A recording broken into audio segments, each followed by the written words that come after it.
महाराज जी, आपने गंगा का नाम लिया तो गंगा से एक प्रश्न आया कि आजकल जो लोग हैं वो ऐसे सोचते हैं कि कितना भी पाप कर लेंगे और गंगा में डुबकी लगाएंगे और सारे पाप उनके धुल जाएंगे। तो महाराज जी, इस विषय पे आप क्या कहना चाहेंगे? गंगा हमारे बाह्य जो पाप ताप शाप है उसको हरण कर लेती है, लेकिन जो कथा गंगा है वो हमारे अभ्यंतर को सफाई करती है, अभ्यंतर की धुलाई करती है। तो इसीलिए जितने धर्मावलंबी हैं, जितने सनातनी हैं, जितने हमारे पूरा जीव के लिए, बल्कि भगवान ने तो सबको आदेश किया है कि सब कोई आप हमारे हैं, मैं जीवों को सबसे ज़्यादा प्रेम करता हूँ, ऐसी घोषणा भी करी है।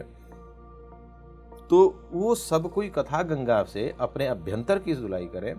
और जो बाह्य की बात है, गंगा को सिर्फ नदी न माना जाए। गंगा में जो मिनरल्स आते हैं पहाड़ों से, हम तो गंगा किनारे रहते हैं हरिद्वार में, और हम तो अनुभूत हैं गंगा की धाराओं से, गंगा के प्रवाह से, गंगा के कलकल जो धाराएं चलती हैं। इतना बढ़िया जगह दुनिया में कहीं नहीं मिलेगा मेडिटेशन करने के लिए, अगर गंगा किनारा का साथ मिल जाता है तो गंगा में हम जाएं, स्नान करें, ये आवश्यक है। ये इनिशियल स्टेज है, ये कोई अंतिम स्टेज नहीं है। लेकिन गंगा के साथ साथ हम अभ्यंतर की धुलाई करें, सफाई करें। कैसे?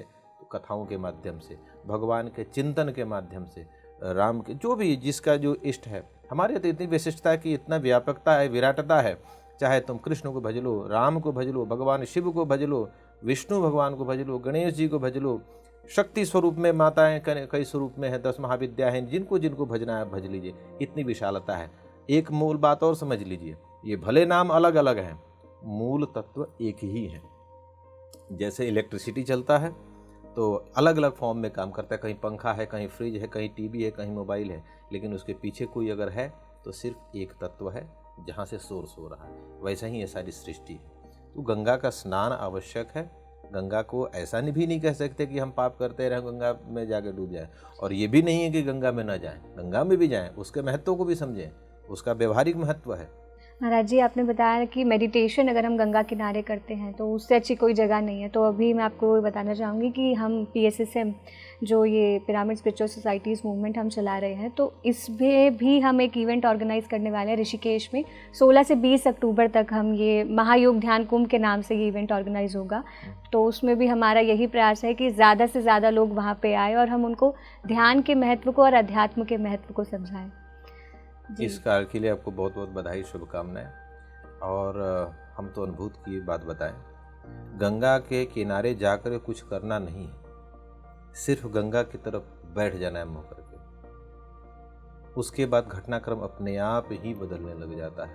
वो सहजता, वो सरलता, वो निर्मलता हम अनुभूत किए। हम तो 25 वर्षों से हरिद्वार में रह रहे हैं, देख रहे हैं।